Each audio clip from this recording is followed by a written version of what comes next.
안녕하십니까. 문희TV 문희입니다. 이번에는 제가 타미러를 공부하는 목적에 대해서 말씀드려 보겠습니다. 지난번에는 타미러를 공부하게 된 계기에 대해서 말씀드린 적이 있는데, 이번에는 그러면 왜 타미러를 공부해야 하는가, 또는 왜 타미러를 공부하려고 하는가에 대해서 몇 회에 걸쳐서 한번 말씀드려 보도록 하겠습니다. 맨 먼저는 타미러를 공부하려는 목적, 저는 문명교류, 전지구적인 문명교류적 관점에서 타미러를 먼저 공부하고 있습니다. 전지구적인 면을 다 다루기에는 아직 공부도 부족하고 또 시야도 부족하기 때문에 먼저 한국과 인도에 대해서 시작하고, 거기서 이제 중앙아시아를 거쳐서 이제 중국 또는 몽골에 거쳐서 이렇게 그 아시아 전반의 문명교류에 대해서 공부하려고 합니다. 그런데 지금까지 동서 문명교류에 대해서 특히 육상 실크로드로 일컬어지는 그 육상을 통한 문명교류의 연구가 대부분이었습니다. 그쪽에 관심을 갖다 보니까 아무래도 고대의 해상을 통한 문명교류에 대해서는 좀 소홀하게 됐고, 또 정보도 많이 부족했었습니다. 그 가운데 이제 고대 해상 실크로드 또는 고대 해상을 통한 문명교류를 증거할 수 있는 것 중에 하나가 타미러라는 것을 알았기 때문에, 그래서 타미러를 공부하려고 합니다. 공부하면 할수록 그 가설이 점점점 맞아 들어가는 어떤 측면을 보게 됩니다. 그러니까 첫 번째로 타미러를 공부하는 목적은, 첫 번째,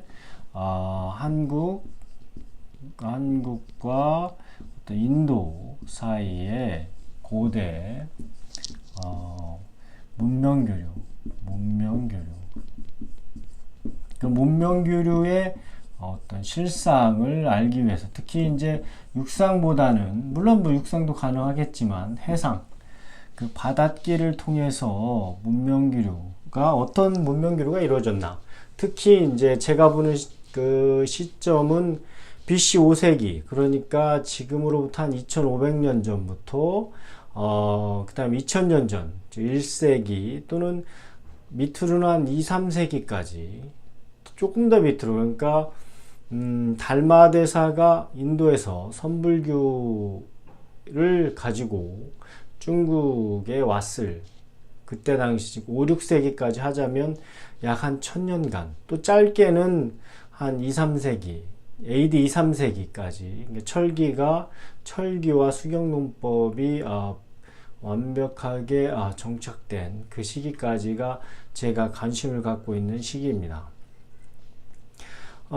그러면 그런 그 고대 그 해상을 통한 실크로드 또는 문명교류에 대한 근거들은 어떤 것들이 있는가에 대해서 한 번 더 뭐 개략적으로 말씀드려 보도록 하겠습니다.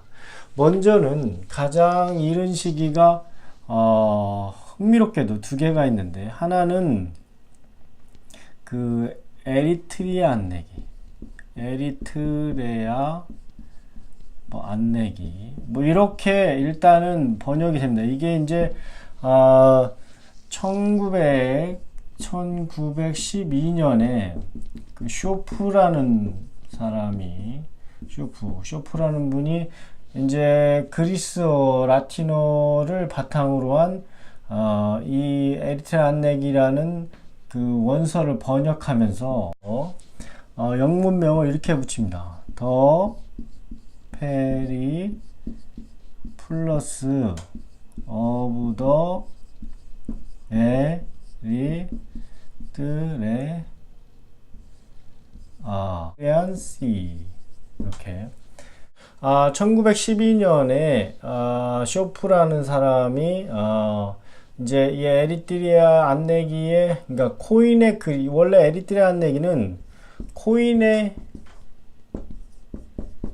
그리스어로 되어 있습니다. 이것이 이제 라틴어, 중세 라틴어로 텍스트가 몇 가지가 있고, 이것을 이제 1912년에 쇼프가 영어로 번역하면서 이런 이름을 붙이게 됩니다. The Periplus of the Erythraean Sea. 그래서 에리트레안 바다에 이 페리플러스를 이제 일본 사람들이 이걸 다시 이제 일본어로 번역하면서 이제 페리플러스를 이제 안내기라고 이런 뜻으로 번역했기 때문에 우리도 일본 사람들의 그 번역을 그대로 따라서 그냥 이 영문명을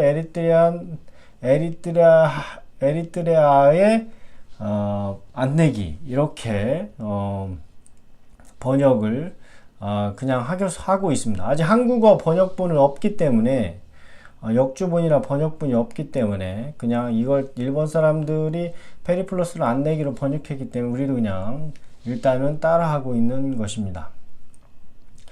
뭐 이 뜻은 뭐 항해 뭐 이런 거겠죠. 페리플러스니까.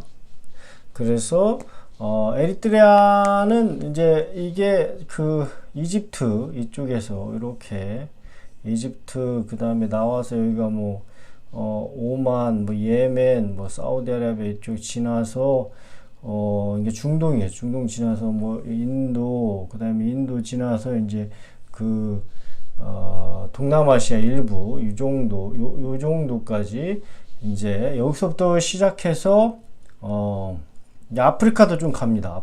아프리카도 여기까지 가서 해서 이제 총 이게 66개 단락으로 되어 있습니다. 그러니까 상인이 각 항구마다 거치면서 거기서 사고 팔리는 물품 품목, 그 다음에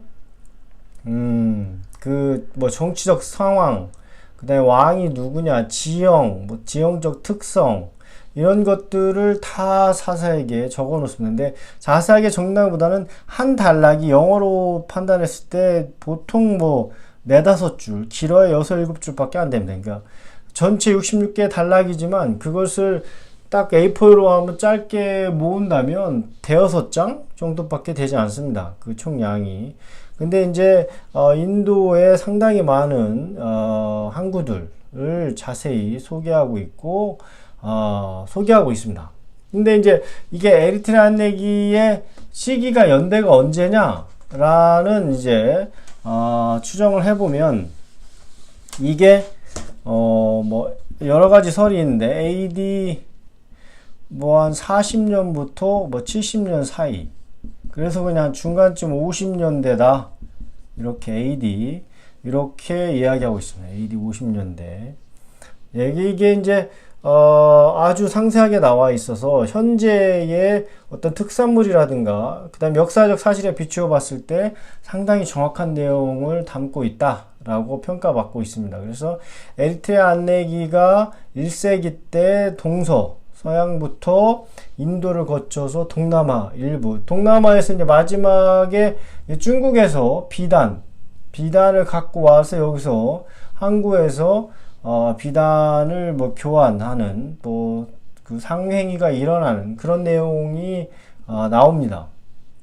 그러고 보면 해양 실크로드라고도 이야기할 수 있는 거죠. 1세기 때 육상에서만 있었던 게 아니라 실크가 비단이 이 해상으로도 활발하게 이루어졌다. 무역이 상업 활동으로서 이렇게 봅니다. 그러니까 이 에리트레아 안내기의 기록이 1세기 때 무역, 또 해상을 통한, 선박을 통한 어떤 무역을 증거할 수 있는 자료가 하나가 되고, 그 다음에 두 번째가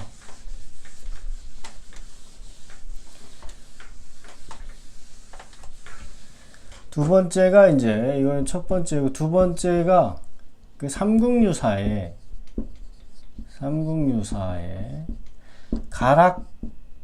가락국기가 있습니다. 가락국에 대한 기록. 이 기록은 이련 스님이 쓴 게 아니고, 이련 스님이 그 가락국기 맨 처음 시작하면서 이것은 뭐 11세기에, 이게 이제 삼국유사가 13세기에 써진 거니까 문사가 정리해 놓은 것을 요약해서 적는다라고 가락국기 맨 처음 시작할 때 밝히고 있습니다. 그러니까 이건 이런 스님이 쓴 게 아니죠. 근데 가락국에 대한 기록, 그러니까 이제 김수로왕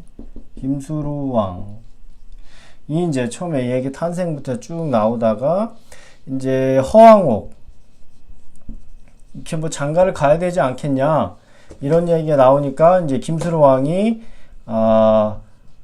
내가 뭐 계시를 받았다 그래가지고 맨날 며칠에 어디 가 있으면 뭐 누가 올 거다 여성이. 그래서 이제 이 허왕옥이 그 이제 배 타고 오는 그런 내용이 있고, 거기서 이제 자세한 것은 이 다음번에 제가 가락국기에 대해서는 중요한 부분은 한번 원문을 읽으면서 한번 살펴볼 계획을 갖고 있습니다.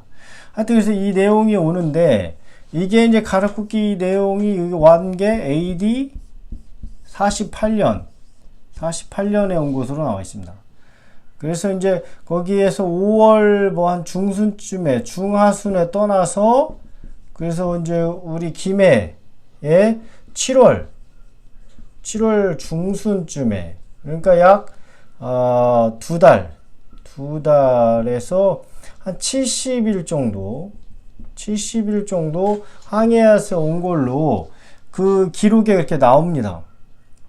70일 정도. 그러니까 이 에리트레아 안내기도 1세기, 그 다음에 삼국유사의 가락국기에 나온 허왕이 온 시기도 1세기니까 또 시기도 비슷합니다. 에리트레아 안내기도 뭐 AD 일단은 40년에서 70년으로 잡고 있으니까 같은 시기인 거죠.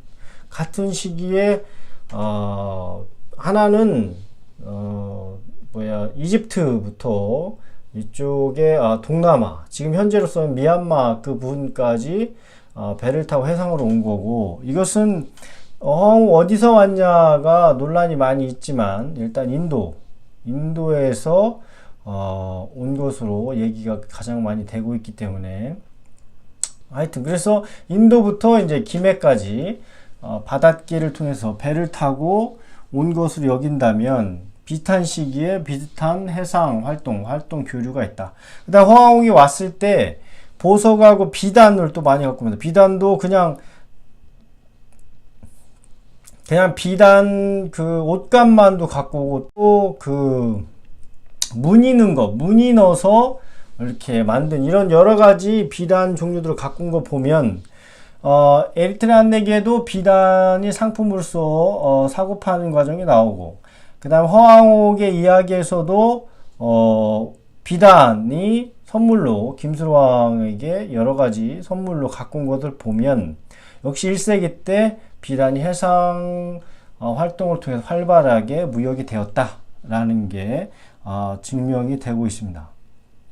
그래서 이제 이게 이 두 가지 어떤 서적 또는 문자 기록을 통해서 최소한 1세기에는, 물론 더 이전에 있을 수도 있으나 아직 기록은 찾지 못하니까, 이 해상을 통해서 동서 또는 인도 한국이 교류했을 가능성을 엿볼 수가 있습니다.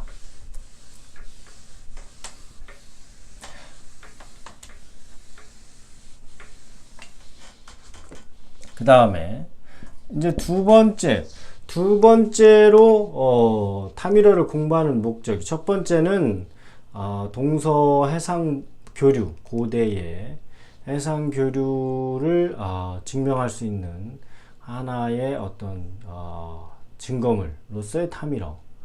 두 번째는 이것은 돌아가신 강기륜 교수님이죠. 교수님께서 저희가 찾아뵀을 때도 그랬고, 또 여러 저서에도 말씀하셨던 것처럼 우리나라의 또 이두문자 또는 향가 해석을 위해서는 드라비다어를 원용해야, 그것을 가지고 와야 비로소 온전하게 해석이 될 수 있다 라고 말씀하셨기 때문에, 그 두 번째는 이두나 향가의 해석에 타미러가 없으면 불가능하다. 그러니까 타미러가 큰 도움이 될 수 있다.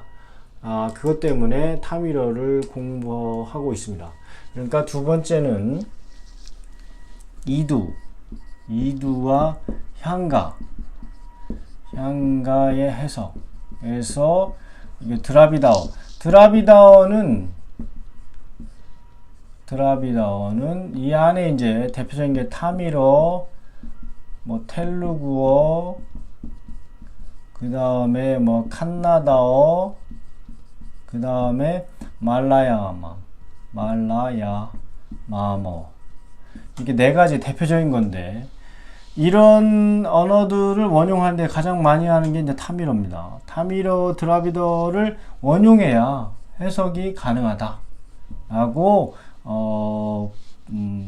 나는 주장이 있기 때문에, 저는 그걸 믿고 있기 때문에 공부를 하고 있습니다. 그래서 이두 향가의 해석에 타미러, 특히 드라비더가 없으면 해석이 불가능하다. 그래서 그 타미러를 공부한다 이렇게 하고, 그 다음에 세 번째는 4, 5세기 이제 우리 경주라든가 이쪽 왕릉 같은 데서 또는 고분에서 로만 글라스, 그러니까 로마 시기의 어떤 유리기 제품, 그런 유리 제품이 많이 나와 있는데, 경주 박물관에 가도 상당히 뭐 구슬부터 해서 많이 있습니다. 그런 것들이 4세기 이후부터는 그 로마에서 아까 말했던 에리트레안 내기의 그 루트를 타고 인도, 또는 뭐 중동에서는, 중동 지방은 그 육상 루트를 통해서 인도로 와서 북서쪽으로 내려와서 이제 또 해상을 통해서 이렇게 왔을 수는 있으나, 여간에 인도 남부의 현재 코친, 당시에는 이제 무지리스라고 하는 그런 항구, 그러니까 인도 남부의 동서 항구, 유명한 항구들, 그런 항구들을 통해서 이쪽 동남아라든가 중국 또는 한국에 전해졌다라는 게 정설입니다. 물론 로만 글라스는 북방의 어떤 육상 루트를 통해서도 많이 전해진 그런 흔적들이 남아 있어서 육상으로도 많이 전해진 것으로 보입니다. 그러나 어느 시기 이후에는 해상을 통해서 활발히 전해졌다 또는 전해졌을 것이다 라는 게 상당히 설득력 있는 어떤 학설입니다. 자, 그러니까 그 로만 글라스의 존재, 이게 어디에서 어떻게 왔는가 라는 걸 알려면 인도 남인도, 예전에 남인도의 세 개의 대표적인 왕국이 있었는데, 판디아, 체라, 촐라 왕국 세 개가 있었습니다. 대표적인 왕국이. 그러니까 그 왕국이 차지했던 것이 이제 드라비다어 또는 타밀 문명인데, 그곳의 문명권에 위치하는 항구들을 통해서 많이 왔다라는 게 어떤 정설입니다. 그래서 타미러를 해야만이 그때 당시의 어떤 상황을 알 수 있을 것입니다. 그래서 타미러를 공부하고 있고, 그 다음에 또 타미러를 공부하는 목적이 이제 철기의 전래, 과연 철기 문명은 어떻게 전래되었는가 라는. 그래서 이제 세 번째는 로만 글라스의 전래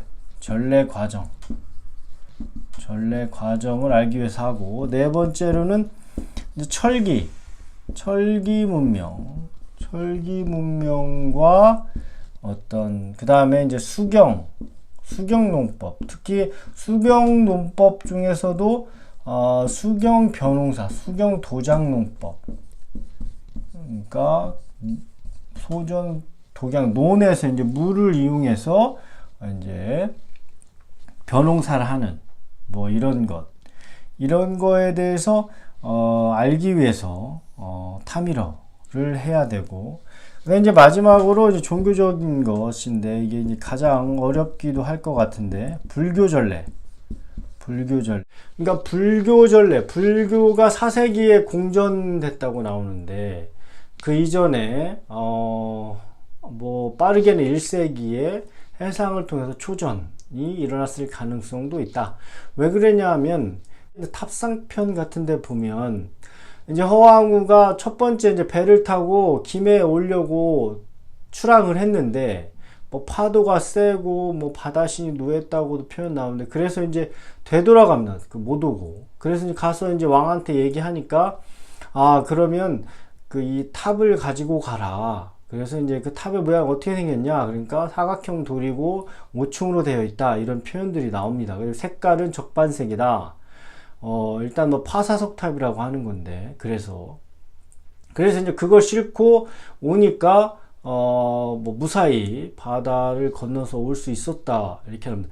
그 읽어보시면 아시겠지만, 그 거기에 마지막에 이제 허황우가 이제 올 때 탑을 갖고 왔다. 그래서 이제 그게 이제 지금 김수로 왕릉인가 앞에 이제 그 탑이 지금도 돼 있는데, 그에 대한 논란이 많이 있습니다. 여하간에 기록에는 그렇게 나와 있으니까 그 탑이 어떤 불교적인 어떤 종교적 색채의 탑이다 라고 주장할 수도 있는 근거가 될 것이기 때문에 그것을 바탕으로 삼아서 이제 불교의 전랄, 그러니까 1세기 경에 일어났을 수도 있겠다. 이렇게 볼 수도 있을 것 같습니다. 그 다음에 이제 거기 가라앉기 내용 마지막에 이제 도착해서 허황우가 궁에 들어가서 이제 그런 다음에 그 같이 온 사람들의 뱃사공들하고 같이 이제 노조 갈 사람들한테 보낼 때 쌀을 줍니다. 쌀. 그 먹고 가라고. 그 양도 잘 그대로 사실적으로 잘 표시가 되어 있습니다. 그런 거 보면 1세기 때 벌써 쌀이 상당히 많이 유통되고 있었다. 만약 기회했다면 그렇게 뱃사람들 돌아가는데 쌀을 그렇게 많이 주지는 못했을 것입니다. 그러니까 이것도 어떤 철기와 연결해서 생각해 볼 문제라고 생각합니다. 그래서 이렇게 5개. 그러니까 첫 번째는 동서양 또는 전지구적인 문명교류, 고대 문명교류, 특히 이제 해상을 통한 문명교류를 하는 데 있어서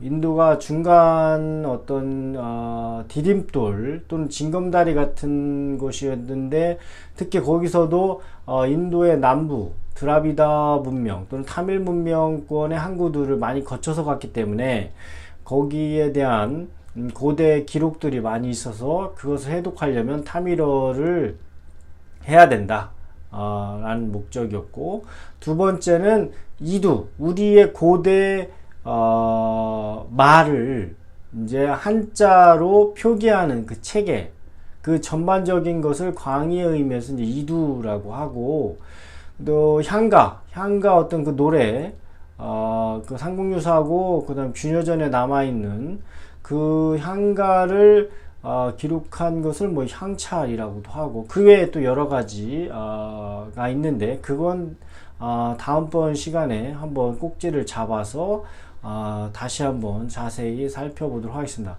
그 향가 해석이 온전하게 가능하려면 드라비다의 원흉이 있어야 된다 라는 강기룡 교수님의 말에 따르면 꼭 드라비다 어떤 타밀어를 공부해야 된다.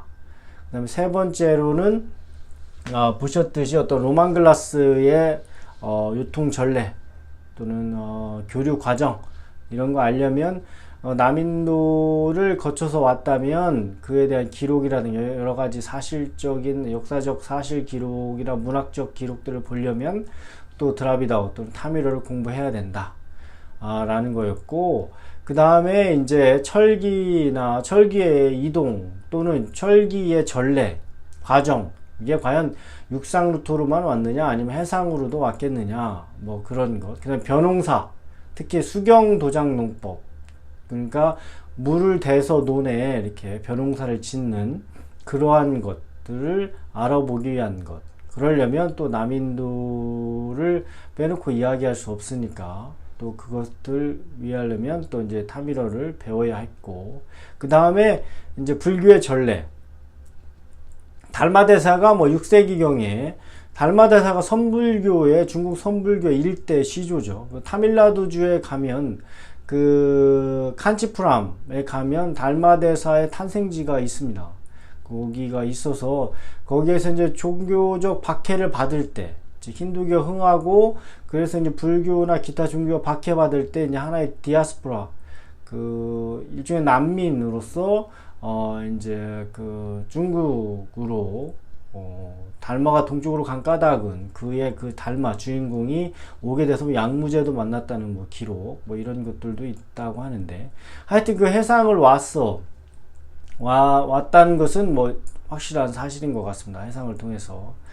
그러니까 이제 불교의 전례도 6세기 때 그랬으니까 1세기 때도 분명히 있었을 거라고 생각합니다. 왜냐면 그 이전에 법현 스님이나 현장 스님의 어떤 여행 기록 또는 뭐 구도 그런 노트도 있으니까 세기별로 분명 1세기 때도 그럴 가능성이 있었을 거다 라는 게, 이게 한 4-5가지 이유 때문에, 이런 것 때문에라도 꼭 타미러를 배우려고 하는 저의 목적입니다.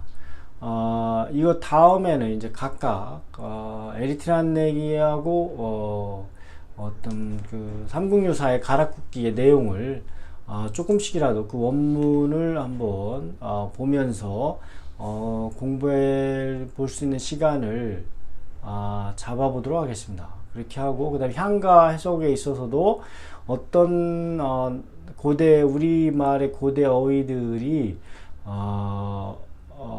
드라비더를 원용해야 비로소 해석될 수 있는지, 그래서 그런 것들도 한번 향가의 어떤 예를 가지고 한번 살펴보도록 하고, 그 다음에 이제 로만글라스라든가 불교, 그 다음에 철기, 그 다음에 변홍사, 뭐 수경도작법, 이런 것들은 아직 뭐 확실한 자료가 없어서 그런 것들은 나중에 뭐 어떤 논문이라든가 이런 책을 통해서 더 연구해서 정리해서 말씀드려보는 시간. 그래서 이 이후에는 에리트란 내기, 그 다음에 삼국유사의